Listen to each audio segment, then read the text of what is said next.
Okay, 10.5 and 10.6 are about horizontal, vertical compressions and stretches, and then 10.6 is about adding, subtracting, and multiplying functions.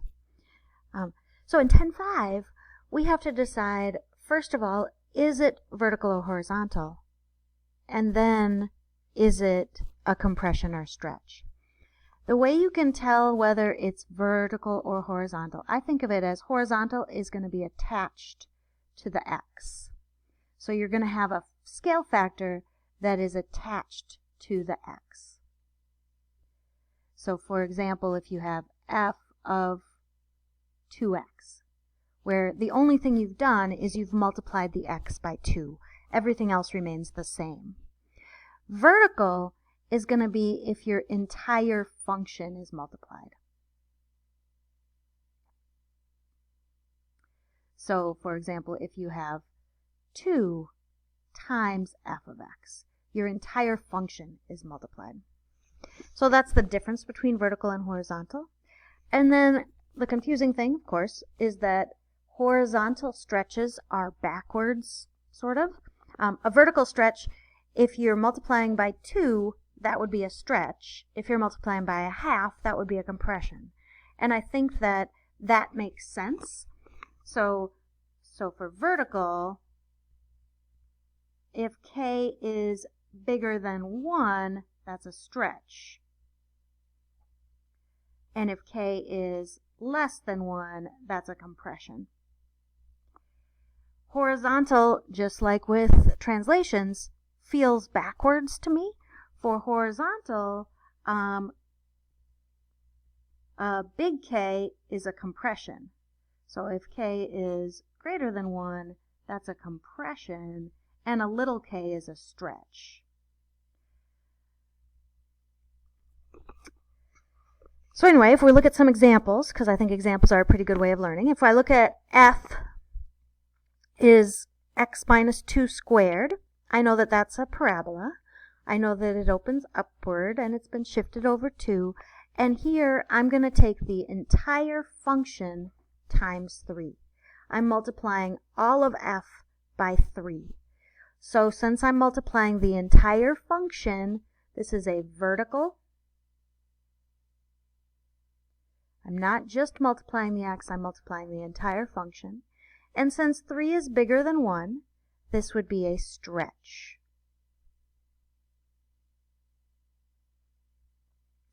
I'm going to show you a graph of what this looks like. So here's a graph of that parabola, x minus 2 squared. That's in the dotted line. And then if I multiply it by 3, notice how I'm stretching away from the x-axis. Each point is further away from the x-axis than the original function. So this is a stretch. Imagine it tied to a rubber band. It's getting stretched away from the x-axis. Okay. Now if I look at the next one, this time I'm not multiplying the entire function by anything. I'm only multiplying the x by 0.25. So this one is going to be horizontal because it only multiplies the x, not the 5 stays the same. So this is a horizontal, and then the confusing thing about horizontal is that 0.25 is a small number, but that makes it a stretch. It's going to stretch it away from the y-axis. I'll show you a picture of what that looks like as well.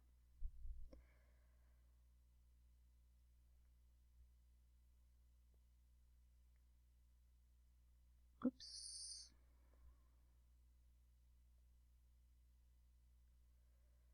Okay. The dotted line is the original function.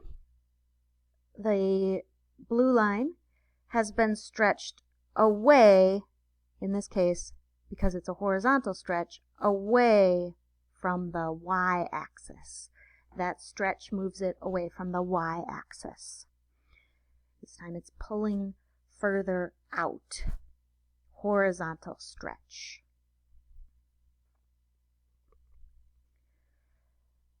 All right. This last one's a little bit trickier. This last one has a 1/2 here, so I can see the 1/2. Originally, maybe it looks like it's only multiplied by one term, but actually this 6 has been multiplied by a half too, because 3 is 1/2 times 6. So this one, another way of writing this would be 1/2 times 3 to the x minus 6. The whole thing gets multiplied by a half. So this time the entire function has been multiplied by a half, so this is a vertical stretch. And it is, sorry I said stretch, but because the k is a half, this is actually a vertical compression. That means that everything would go towards the x-axis, not away from the x-axis as we do a vertical compression. So here's a picture of what that looks like.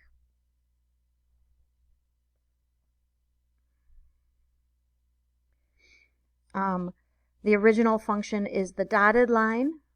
Now we're multiplying by a half, so every point gets moved towards the x-axis from where it was before. Even here where you can see that it's crossed the x-axis here, these points are also moving towards the x-axis. So that's stretches and compressions. That was 10.5.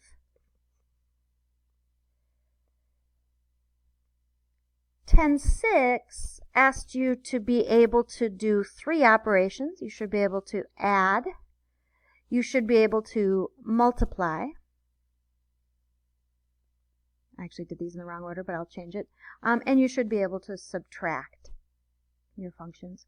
So I have 2 functions. I'm going to start with adding. So if I add f of, I think the way your book wrote it was they wrote f plus g of x. We're adding the functions. So if I think of this function as I'm going to always, let's see, I'll treat this one as orange in my writing, and I'll treat this one as blue. So I'm going to add those 2 functions. So I'm adding 3 to the x minus 6 plus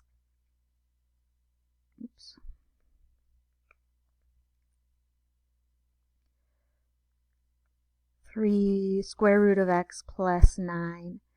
And now, normally, order of operations, I would do what's inside of the parentheses, but I can't add 3 to the x and negative 6 because they're not like terms. And I can't add 3 root x and 9 because they're not like terms. So the parentheses actually aren't doing anything for us right now. We can't do anything inside of those parentheses. So now I would look at adding. 3 to the x doesn't have any like terms with it. There's only one term that is a 3 to the x, so I'm just going to write that down. 3 root x also doesn't have any like terms, so I'm going to write that one down. But negative 6 and 9 are like terms, so I'll add those 2 together. Negative 6 plus 9 would be 3. So with adding, we have to pay really close attention to like terms as we're working. Okay. So subtracting is going to be 3 to the x minus 6 minus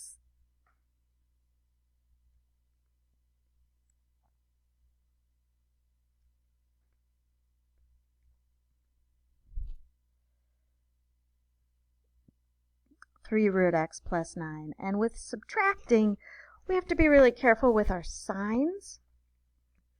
We're subtracting every single term, and we can actually think of this as a negative 1. We can distribute, or we can think, okay, I'm subtracting everything. So again, 3 to the x doesn't have any like terms, so I'm just going to write 3 to the x. Negative 6 does have a like term. I'm going to stop for a second with that one. Now, I'm subtracting 3 root x from no root x's, so I'm going to have, that's going to be negative 3 root x.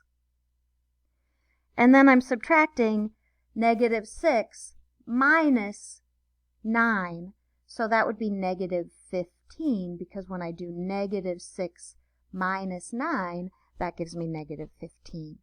So with subtracting, we just have to be really careful that we're subtracting every single term. And then the last one is multiplying. If we're multiplying, we're going to do 3 to the x minus 6